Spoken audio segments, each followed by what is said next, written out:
নমস্কার বন্ধুরা। আজ 24শে আগস্ট। অন্নপূর্ণা ভান্ডারের টাকা নতুন করে কাদেরকে কাদেরকে দেওয়া হচ্ছে এবং যাদের টাকা ঢোকেনি তারা কিভাবে ক্লেম করবে সে নিয়ে আজকে আলোচনা করব। আপনারা সকলেই জানেন 17 তারিখ, 18 তারিখ, 19 তারিখ, 20 তারিখ সরকার ঘোষণা করেছিল টাকা দেওয়ার বা টাকা অ্যাকাউন্টে ঢোকানোর জন্য। কিন্তু আজ 21 তারিখ, 22 তারিখ, 23 তারিখ 3 দিন হয়ে গেছে, আজও এখনো অনেক মহিলাদের অ্যাকাউন্টে টাকা ঢুকছে। অনেক মহিলাদেরই অ্যাকাউন্ট কি হচ্ছে, যাদের আন্ডার প্রসেস ছিল কিন্তু অটোমেটিক্যালি অ্যাপ্রুভ হয়ে গিয়ে তাদের অ্যাকাউন্টে টাকা ঢুকছে। এছাড়াও অনেকের যাদের রিজেক্টেড ছিল, আবার ফার্দার ভেরিফিকেশন ছিল তাদেরও ক্লেম করার পরে অনেকেরই অ্যাকাউন্টে টাকা ঢুকছে, তাদের অ্যাপ্রুভ হয়ে যাচ্ছে এবং টাকাও ঢুকছে। তাই আমার ভিডিওটা সম্পূর্ণ দেখতে থাকুন এবং চ্যানেলটিকে সাবস্ক্রাইব করুন। আজ অন্নপূর্ণা ভান্ডার নিয়ে নতুন কি আপডেট রয়েছে এবং মুখ্যমন্ত্রী কি ঘোষণা করেছেন সেই সমস্ত বিষয় নিয়ে আমি আলোচনা করব, তাই ভিডিওটি দেখতে থাকুন। বর্তমানে এখন মহিলাদের জন্য সুখবরটি কি?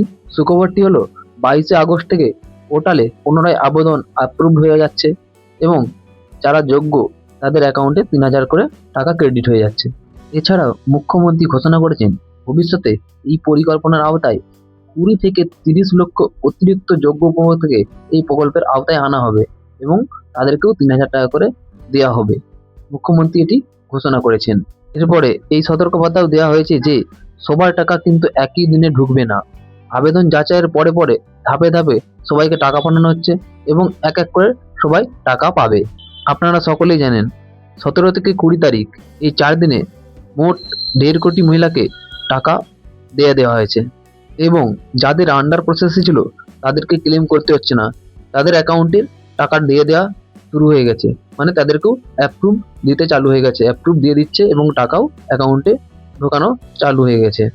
এবার আমি বলি আপনারা কখন ক্লেম করবেন এবং ক্লেম করবেন না। আপনার যদি এরকম অ্যাপ্রুভ লেখা থাকে তাহলে বুঝবেন আপনার আবেদন গৃহীত হয়েছে। তাহলে যদি তাও না টাকা ঢোকে তাহলে আপনারা আপনাদের ব্যাংক ও ডিবিটি চেক করুন, ব্যাংকে গিয়ে একটু খোঁজ নিন, নিশ্চয়ই কোনো ব্যাংকের প্রবলেম আছে। যাদের অ্যাপ্রুভ দেওয়া হয়ে গেছে তারাই শুধুমাত্র এটি করুন, যদি অ্যাপ্রুভড হয়ে যাওয়ার পরও টাকা না ঢোকে। এবারে বলি যাদের আন্ডার প্রসেস চলছে তারা কি করবে। তাদের যাচাই প্রক্রিয়া এখনো চালু আছে, তাদেরকে ক্লেম এখন করতে হবে না, তারা শুধুমাত্র অপেক্ষা করুন। তাড়াহুড়ো করে কোনো ক্লেম করবেন না, কেননা আন্ডার প্রসেস যেগুলি রয়েছে সেগুলো আস্তে আস্তে করে অ্যাপ্রুভ হতে চলেছে এবং টাকাও ঢুকছে আস্তে আস্তে। কিন্তু আপনারা ওয়েট করুন, আপনাদেরও অ্যাপ্রুভ হয়ে যাবে। এবার দেখুন যাদের ফার্দার ভেরিফিকেশন রয়েছে, এই তথ্যটি কিন্তু খুব গুরুত্বপূর্ণ, এই তথ্যটির দিকে ভালো করে ধ্যান দিন। যাদের ফার্দার ভেরিফিকেশন রয়েছে তাদের তথ্যে কিন্তু সন্দেহ আছে, তাই তাদের আবেদনও ভালো করে যাচাই করা হচ্ছে, আরও যাচাই করা হচ্ছে। তাই ভালো করে দেখুন, ফার্দার ভেরিফিকেশন লেখা থাকলে দেখবেন নিচে কোনো রকম কারণ দেওয়া আছে কিনা। যদি কারণ দেওয়া থাকে সেই কারণের উপর ভিত্তি করে আপনাদেরকে ক্লেম করতে হবে। যদি কারণ না দেওয়া থাকে তাহলে আপনারা কিছু করার দরকার নেই, কেননা ফার্দার শুধু ভেরিফিকেশন থাকলে তাদেরও অ্যাপ্রুভ আস্তে আস্তে দিয়ে দেওয়া হচ্ছে, তাদের অ্যাকাউন্টে টাকা পাঠানো শুরু হয়ে গেছে। ফার্দার ভেরিফিকেশন থাকলে কিছু করার দরকার নাই। যদি ফার্দার ভেরিফিকেশনের নিচে কোনো রকম কারণ দেওয়া থাকে, 3টে পাকা বাড়ি বা আপনি সরকারি চাকরি করে, এরকম যদি কিছু দেওয়া থাকে তাহলে আপনারা ক্লেম করুন। এবং যাদের রিজেক্টেড দেখাচ্ছে তারা কি করবে দেখুন, এবং রিজেক্টেড পাশে যদি মেবি ফার্দার ভেরিফিকেশন লেখা থাকে তারাই বা কি করবে দেখুন। রিজেক্টেডে যদি মেবি ফার্দার ভেরিফিকেশন থাকে তাহলে তাদের অ্যাপ্লিকেশনগুলো কিন্তু আবেদনগুলিকে অ্যাপ্রুভ করছেন।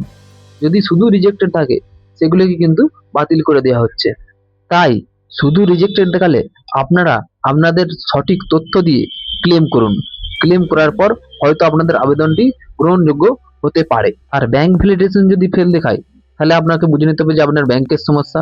ব্যাংকে গিয়ে সেই তথ্যটি ঠিক করুন, কি সমস্যা জেনে নিন, তারপর পোর্টালে জানান। কেননা ব্যাংকে অনেক রকম ভুল থাকতে পারে। হয়তো আপনি যে ব্যাংকের আশায় বসে আছেন সেই ব্যাংকে আপনার টাকা ঢোকেনি, হয়তো এমন কোনো ব্যাংক ডিবিটি লিঙ্ক আছে যেটি আপনার ব্যাংকটি চালু নেই। তাই ব্যাংকে গিয়ে সেই তথ্য জানকারি নিন।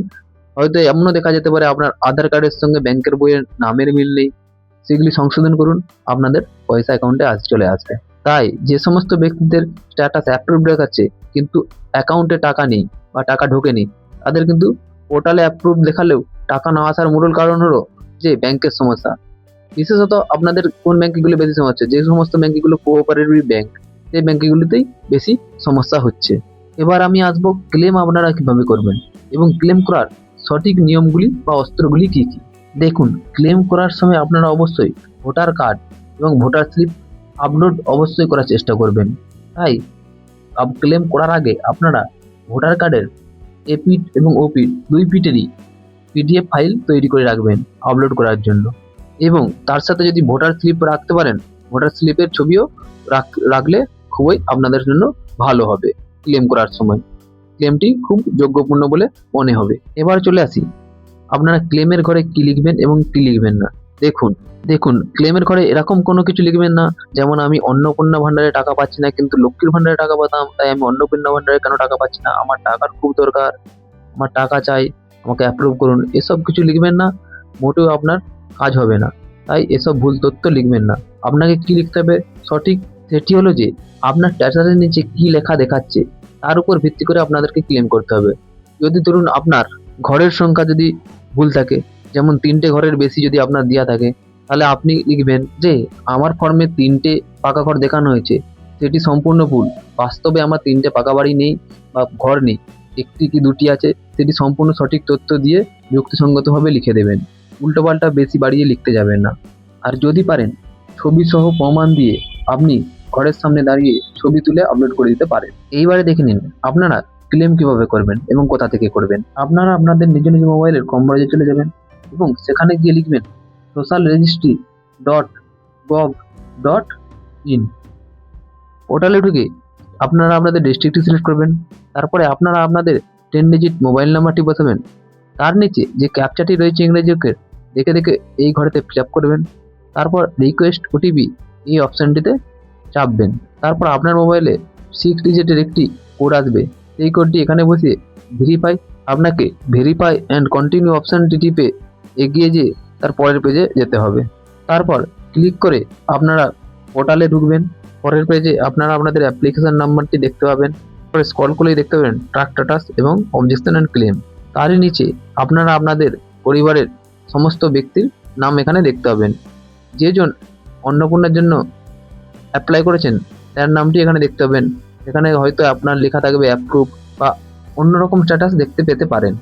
তাই আপনারা একটু উপরে স্ক্রল করে ওখানে যে ট্র্যাক স্ট্যাটাস অপশানটি আছে ওই অপশানটিতে গিয়ে আপনারা ক্লিক করবেন। ওখানে ক্লিক করলে আপনাদের স্ট্যাটাসটি দেখতে পাবেন এবং স্ট্যাটাসের উপর ভিত্তি করে আপনারা পাশে যে অবজেকশন অ্যান্ড ক্লেম আছে ওই অপশানে গিয়ে ক্লিক করবেন। তার উপর ভিত্তি করে আপনাদেরকে ক্লেমটি করতে হবে স্ট্যাটাসের উপর ভিত্তি করে। দেখুন ওখানে ক্লিক করলে দুটি অপশন আসবে, ক্লেম বাই অ্যাপ্লিকেন্ট এবং অবজেকশন এগেনস্ট সামওয়ান। আপনি যদি কারোর বিরুদ্ধে ক্লেম করতে পারেন তো এই অপশানটি চুজ করবেন, না হলে আপনারা আপনাদের যদি নিজেদের জন্য করতে চান ক্লেম বাই অ্যাপ্লিকেন্ট অপশানে ক্লিক করবেন। ক্লিক করার পর আপনার অ্যাপ্লিকেশন নাম্বারটি এখানে শো করবে এবং তার সাথে সাথে আপনাদের সমস্ত পরিবারের তথ্য এখানে শো করবেন, যারা যারা অ্যাপ্লাই করেছিলেন এবং পরিবারে কতজন ব্যক্তি রয়েছে তাদের নাম, এবং যার উপর ভিত্তি করে ক্লেম করবেন বা যার নামে ক্লেম করবেন তার উপর ক্লিক করে নিচের দিকে স্ক্রল করবেন। নিচের দিকে স্ক্রল করলে ওখানে লেখা থাকবে দেখুন যে রিজন ফর ক্লেম এবং কোন কারণের উপর ভিত্তি করে আপনি ক্লেম করছেন। আপনি যদি ফর্মে নিজে ভুল করে থাকেন তাই প্রথম অপশনটি চুজ করবে, আর যদি গভর্নমেন্টের তরফ থেকে কোনো ভুল থাকে তাহলে নিচের অপশনটি আপনি চুজ করে পরের ঘরে এগিয়ে যাবেন। পরের যে ঘরটি রয়েছে দেখুন রিমার্কস অপশন, ওই রিমার্কস অপশনের যে ঘরটি রয়েছে ওখানে আপনাকে আপনি যে যোগ্য তার উপর ভিত্তি করে এবং আপনার যে কারণটি রয়েছে সেটার উপর ভিত্তি করে আপনাকে এখানে কিছু বক্তব্য লিখে দিতে হবে। লিখে দেওয়ার পর আপনার যে সঠিক তথ্য বা সঠিক প্রুফটি রয়েছে সেই ডকুমেন্টটি এই অপশানে আপনাকে আপলোড করতে হবে। দেখুন পিডিএফ ফাইলে লেখাই আছে 50 কেবি থেকে 200 কেবির মধ্যে আপলোড করে দেবেন আপনার যে ডকুমেন্ট রয়েছে, আধার কার্ড বলুন বা ভোটার কার্ডই বলুন। তারপর এখানে দেখুন লেখা রয়েছে সাবমিট ক্লেম, এই অপশানে আপনি ক্লিক করবেন, তাহলেই আপনার আবেদনটি বা ক্লেমটি সম্পূর্ণ হবে। তারপর উপরে গিয়ে দেখবেন ট্র্যাক ক্লেমস, এই অপশানে ক্লিক করে আপনার অ্যাপ্লিকেশন যে ক্লেমটি রয়েছে সেটি আপনি এখান থেকেও দেখতে পারবেন। এভাবেই আপনারা ক্লেম করতে পারবেন।